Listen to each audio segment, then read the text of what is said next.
ಬಹುಶಃ ಈ ದೇಶದಲ್ಲಿ ನಾಗರಿಕನಾಗಿ ಹುಟ್ಟಿರುವಂಥ ಪ್ರತಿಯೊಬ್ಬನೂ ಕೂಡ ಇದು ಅವನ ಆದ್ಯ ಕರ್ತವ್ಯ. ಯಾಕೆ ಅಂತಂದರೆ ಒಂದು ಕಡೆ ದೇಶದಲ್ಲಿ ನಡೀತಿರೋಂಥ ಅನ್ಯಾಯವನ್ನು ದೇಶದ ಪ್ರಜೆಗಳೇ ಖಂಡಿಸದೇ ಹೋದರೆ ಮತ್ತು ದೇಶದ ಉಳಿಗಾಲ ಇನ್ನೆಲ್ಲಿ ಸಾಧ್ಯ? ಸೊ ಹೀಗಾಗಿ ನಾನು ಕೂಡ ಇವತ್ತು ಮೈಸೂರಿನಲ್ಲಿ ನಡೀತಾ ಇರುವಂಥ ಈ ಪ್ರತಿಭಟನೆಯ ಭಾಗವಾಗಿ ಬಂದಿದ್ದೀನಿ. ವಿಶೇಷವಾಗಿ ಇವತ್ತು ಮೈಸೂರಿನಲ್ಲಿ ರಾಮ ಮಂದಿರದ ಹೆಸರಿನಲ್ಲಿ ಈ ದೇಶದೊಳಗಡೆ ಎಷ್ಟೆಲ್ಲ ಹಣವನ್ನು ಸಂಗ್ರಹ ಮಾಡಿ ರಾಮನ ಹೆಸರಲ್ಲಿ ದುಡ್ಡು ಹೊಡೆದಿರುವಂಥ BJPಯ ಮತ್ತು ಸರ್ಕಾರದ ಜನಗಳ ಒಂದು ಹೇಯ ಕೃತ್ಯ ಏನಿದೆ ಅದನ್ನು ಖಂಡಿಸೋದಕ್ಕೋಸ್ಕರ ಇವತ್ತು ಇಷ್ಟೆಲ್ಲ ಜನ ಸೇರಿದರು. ನಾನು ಕೂಡ ಅವ್ರ ಜೊತೆಗೆ ಸೇರಿದ್ದೀನಿ. ಯಾಕೆ ಅಂತಂದರೆ ರಾಮ ಅವನು ರಾಜಕೀಯ ಮುಖಂಡ ಅಲ್ಲ, ರಾಮನನ್ನು ಪೊಲಿಟಿಕಲ್ ಪೋಸ್ಟ್ ಬಾಯ್ ಥರ ಮಾಡ್ಕೊಂಡ್ಬಿಟ್ರು ಅವರು. ಯಾವ ರಾಮ ಈ ದೇಶದ ಕೋಟ್ಯಾನುಕೋಟಿ ಜನರಿಗೆ ಶ್ರದ್ಧೆಯ ಸಂಕೇತನಾಗಿದ್ನೋ, ಯಾವ ರಾಮ ಕನಕದಾಸರಿಗೆ, ಸಂತ ಕಬೀರದಾಸರಿಗೆ, ಮೀರಾ ಅಂತವರಿಗೆ, ಯಾವ ರಾಮ ನಮ್ಮ ಪುರಂದರದಾಸರಿಗೆ, ವಿಜಯವಿಠಲದಾಸರಂಥವ್ರಿಗೆ, ಶ್ರೀರಾಮಕೃಷ್ಣ ಪರಮಹಂಸರಂಥವ್ರಿಗೆ, ಅಷ್ಟೇ ಯಾಕೆ ಸ್ವಾತಂತ್ರ್ಯ ಚಳುವಳಿಯನ್ನು ಮುನ್ನಡೆಸಿದಂಥ ಮಹಾತ್ಮ ಗಾಂಧೀಜಿ ಅಂಥವರಿಗೆ ರಾಮನಾಮ ಉಸಿರಾಗಿತ್ತೋ ಅಂಥ ರಾಮನನ್ನು ಪೊಲಿಟಿಕಲ್ ಪೋಸ್ಟರ್ ಬಾಯ್ ಥರ ಬಳಸ್ಕೊಂಡು ಕಡೆಗೆ ಆ ರಾಮನಿಗಾಗಿ ಜನ ಅರ್ಪಿಸಿದ ಶ್ರದ್ಧೆಯ ಹಣಕ್ಕೂ ನೀವು ಲೂಟಿ ಹಾಕ್ತೀರಾ ಅಂತಂದರೆ, ಕನ್ನ ಹಾಕ್ತೀರಾ ಅಂತಂದರೆ, ಇದನ್ನು ಈ ದೇಶದ ಪ್ರಜೆಯಾಗಿ ಒಬ್ಬ ನಿಜವಾದ ರಾಮಭಕ್ತನಾಗಿ ನಾವು ಇದನ್ನು ವಿರೋಧಿಸಬೇಕು, ಖಂಡಿಸಬೇಕು. ಅದಕ್ಕೋಸ್ಕರ ನಾನು ಬಂದು ಭಾಗವಹಿಸಿ. ಅಲ್ಲಲ್ಲ, ಬಹುಶಃ ನನಗನ್ಸುತ್ತೆ ರಾವಣನಿಗೆ ಕಡೆ ಪಕ್ಷ 10 ತಲೆಗಳಿದ್ವು. ಸೊ ರಾವಣ ಆತ ದುಷ್ಟ ಅಂತ ಸಮಾಜಕ್ಕೆ ಗೊತ್ತಾಗದೇ ಗೊತ್ತಾಗ್ತಾ ಇತ್ತು. ಆದರೆ ಇವರು ಮುಖವಾಡ ಹಾಕ್ಕೊಂಡಿದ್ದಾರೆ. ರಾವಣ ಮಾಡಿದ್ದು ಇದೇನೆ. ರಾವಣ ಏನು ಮಾಡ್ದ, ಅವತ್ತು ಸಾಧುವಿನ ವೇಷದಲ್ಲಿ ಬಂದು ಅಮ್ಮ ಭಿಕ್ಷೆ ಕೊಡಿ ಅಂತ ಬಂದ. ಪಾಪ ಸೀತಾಮಾತೆ ನಂಬಿಬಿಟ್ಲು ಇವನು ಸಾಧು ಅಂತ.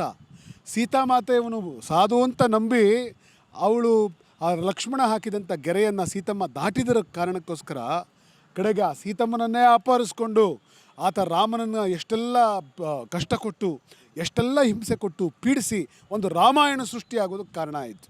ಅದೇ ಥರ ಭಾರತ ದೇಶದ ಪ್ರಜೆಗಳು ಈತನನ್ನು ನಂಬಿಕೊಂಡ್ರು. ಒಬ್ಬ ಹೆಂಗೆ ರಾಕ್ಷಸ ಅವತ್ತು ಸಾಧು ವೇಷದಲ್ಲಿ ಬಂದನೋ ಅದೇ ಥರ ಭಾರತದಲ್ಲಿ ಇವತ್ತು ಸಾಧು ವೇಷದಲ್ಲಿ ಬಂದು ಮೈ ಯೋಗಿ ಹೂ ಜೋಲಾ ಲೇಕರ್ ಚಲ್ತಾ ಹೂ ಅಂತ ಮಾತನಾಡಿದಂಥವ್ರುಗಳ ಮಾತನ್ನು ನಂಬಿ ಈ ದೇಶದ ಸೀತಾಮಾತೆ ಅಂದರೆ ಈ ದೇಶದ ಪ್ರಜೆಗಳು ಭಿಕ್ಷೆ ಕೊಟ್ಟರು, ಓಟಿನ ಭಿಕ್ಷೆಯನ್ನು ಕೊಟ್ಟರು. ಕಡೆಗೆ ಆ ಪ್ರಜೆಗಳ ಹಕ್ಕನ್ನು ಕದ್ದರು, ಆ ಪ್ರಜೆಗಳ ಮತಗಳನ್ನು ಕದ್ದರು, ಆ ಪ್ರಜೆಗಳ ಜೇಬಲ್ಲಿದ್ದಂಥ ಹಣವನ್ನು ಕದ್ದರು, ಆ ಪ್ರಜೆಗಳನ್ನು ಟ್ಯಾಕ್ಸಿನ ಹೆಸರಲ್ಲಿ ಲೂಟಿ ಮಾಡಿದ್ರು. ಕಡೆಗೆ ಇವತ್ತು ಆ ಪ್ರಜೆಗಳ ಮಕ್ಕಳು ನಮಗೆ ನೀಟ್ ಎಕ್ಸಾಮ್ನಲ್ಲಿ ನೀವು ಅನ್ಯಾಯ ಮಾಡಿದ್ರಿ, ಪೇಪರ್ಗಳನ್ನು ಮಾರ್ಕೊಂಡು ಭ್ರಷ್ಟಾಚಾರ ಮಾಡ್ತಿದ್ದೀರಿ ಅಂತೇಳಿ ಹೋರಾಟ ಮಾಡಿದರೆ ಆ ಹೋರಾಟಗಾರರನ್ನು ಲಾಠಿ ಏಟಿನಿಂದ ಹತ್ತಿಕ್ಕುವಂಥ ಪ್ರಯತ್ನ ಮಾಡ್ತಾ ಇದ್ದಾರೆ. ಇದೆಲ್ಲದರ ವಿರುದ್ಧ ದೇಶ ಇವತ್ತು ಮಾತನಾಡಬೇಕಾದಂಥ ಅನಿವಾರ್ಯತೆ ಇದೆ. ನನಗೆ ಪ್ರತಾಪ್ ಸಿಂಹ ಹಿಂಗೆಲ್ಲ ಯಾಕೆ ಮಾತಾಡ್ತಾರೆ ಅಂತ ಗೊತ್ತಿಲ್ಲ. ಆದರೆ ಒಂದಂತೂ ಸತ್ಯ ಏನು ಅಂತಂದರೆ, ಅಮೇರಿಕಾ ಈ ದೇಶದ ಯುವಕರಿಗೆ, ಅಲ್ಲಿ ಲಕ್ಷಾಂತರ ಜನ ಸೇರಿದ್ದಾರೆ, ಅವ್ರ ಅಕೌಂಟಿಗೆ ದುಡ್ಡು ಹಾಕೋದಕ್ಕೆ ಸಾಧ್ಯ ಇದೆಯಾ? ಸ್ವಲ್ಪ ಲಾಜಿಕಲ್ಲಾಗಾದರೂ ಯೋಚನೆ ಮಾಡಿ ಅಲ್ವಾ. ಅವ್ರ ಅಕೌಂಟಿಗೆ ದುಡ್ಡು ಹಾಕೋದಕ್ಕೆ ಸಾಧ್ಯ ಇದೆಯಾ?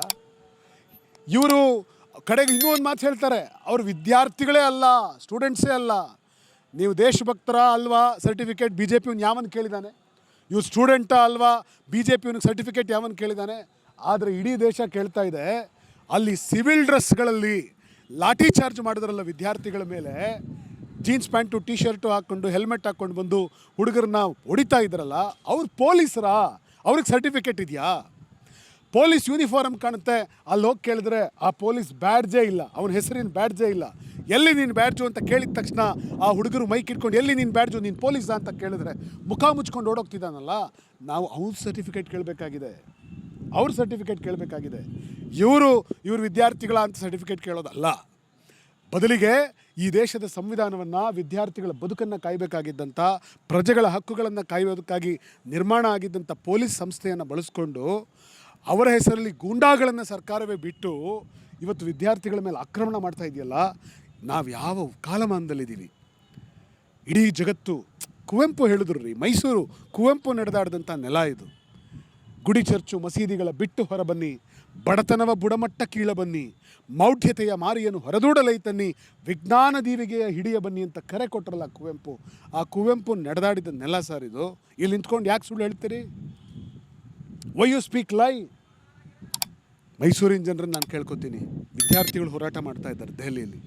ಅವ್ರ ಹೋರಾಟಕ್ಕೆ ಎಷ್ಟೋ ಜನ, ನಾನು ಯಾಕೆ ಈ ಮಾತು ಹೇಳ್ತಾ ಇದ್ದೀನಿ ಗೊತ್ತಾ, ಭಾಳಷ್ಟು ಜನ ಹುಡುಗರು, ಒಬ್ಬ ಹುಡುಗ ಅಂತೂ ಸೋಷಿಯಲ್ ಮೀಡಿಯಾದಲ್ಲಿ ನೋಡ್ತಾ ಇದ್ದೀರಿ, ರೆಗ್ಯುಲರ್ ಮೀಡಿಯಾದಲ್ಲಿ ನೀವು ಕಾಣ್ತಾ ಇಲ್ಲ. ಭಾಳಷ್ಟು ಯೂಟ್ಯೂಬ್ ಚಾನೆಲ್ಗಳಲ್ಲಿ, ಭಾಳಷ್ಟು ಪ್ಯಾರಲಲ್ ಮೀಡಿಯಾಗಳಲ್ಲಿ ಇವತ್ತು ಈ ಸತ್ಯ ಹೊರಗಡೆ ಬರ್ತಾ ಇದೆ. ಅಲ್ಲಿ ಮಾತನಾಡ್ತಿರೋಂಥ ಹುಡುಗರು ಏನು ಹೇಳ್ತಾ ಇದ್ದಾರೆ, ಒಬ್ಬ ತೋರಿಸ್ತಾನೆ ತೆಗೆದು, ನೋಡಿ ನಾನು ಬಿ ಜೆ ಪಿ ಕಾರ್ಯಕರ್ತ, ನೋಡಿ ನಮ್ಮಪ್ಪ ಬಿ ಜೆ ಪಿಯ ಇಂಥ ಮಂಡಲದ ಬೂತ್ ಅಧ್ಯಕ್ಷ, ಬ್ಲಾಕ್ ಅಧ್ಯಕ್ಷ, ನೋಡಿ ತೋರಿಸ್ತಾನೆ. ಆದರೆ ಆ ಹುಡುಗ ಬಂದಲ್ಲಿ ಪ್ರತಿಭಟನೆಯಲ್ಲಿ ಭಾಗವಹಿಸ್ತಾ ಇದ್ದಾನೆ. ಈ ಮಟ್ಟಕ್ಕೆ ಬಹುಶಃ ಭಾರತ ದೇಶದಲ್ಲಿ ಯಾವತ್ತೂ ಕೂಡ ಒಂದು ಹೋರಾಟ, ಸ್ವಾತಂತ್ರ್ಯ ನಂತರ, ಗಾಂಧೀಜಿಯವ್ರ ಹೋರಾಟದ ನಂತರ ಬಹುಶಃ ಈ ಪ್ರಮಾಣದಲ್ಲಿ ಒಂದು ಸರ್ಕಾರದ ವಿರುದ್ಧ ಯಾರನ್ನ ನೀವು ಕಾಕ್ರೋಚಸ್, ಏನಕ್ಕೆ ಕಾಕ್ರೋಚಸ್ ಅಂತ ಕರೆದಿದ್ದವ್ರನ್ನ ಅಂದರೆ ಕಾಲಲ್ಲಿ ಹೊಸ್ಕಾಕ್ಬಿಡ್ತೀವಿ ನಿಮ್ಮನ್ನ ಅಂತ ಹೇಳೋದಕ್ಕೆ ಕಾಕ್ರೋಚಸ್ ಅಂತ ಇವರು ಕರೆದ್ರೋ, those cockroaches have turn tigers, they have become tigers. ಇವತ್ತು ಅವರು ಈ ದೇಶದ ಭವಿಷ್ಯವನ್ನು ನೀವು ಹಾಳು ಮಾಡೋದಕ್ಕೆ ನಾವು ಬಿಡಲ್ಲ ಅಂತ ಸವಾಲಿಸಿದ್ದು 100ಕ್ಕೆ 100 ಕಲಿಸುತ್ತೆ, 100ಕ್ಕೆ 100 ಕಲಿಸುತ್ತೆ. ಯಾಕೆ ಅಂದರೆ ಯಾವ ದೇಶದಲ್ಲಿ ಯುವಕರು ಮೇಲೇಳ್ತಾರೆ ಆ ದೇಶದಲ್ಲಿ ಬದಲಾವಣೆ ಆಗೇ ಆಗುತ್ತೆ. ನಮ್ಮ ಸುತ್ತಮುತ್ತ ಅಂತ ಅನೇಕ ಉದಾಹರಣೆಗಳನ್ನು ನಾವು ಈಗಾಗಲೇ ಕಂಡಿದ್ದೀವಿ. ಭಾರತ ಕೂಡ ಅಂಥದ್ದೊಂದು ಬದಲಾವಣೆಗೆ ಬಹುಶಃ ಭಾರತದ ಜಿನ್ಸಿಗಳು ಮುನ್ನುಡಿ ಬರೀತಾ ಇದ್ದಾರೆ.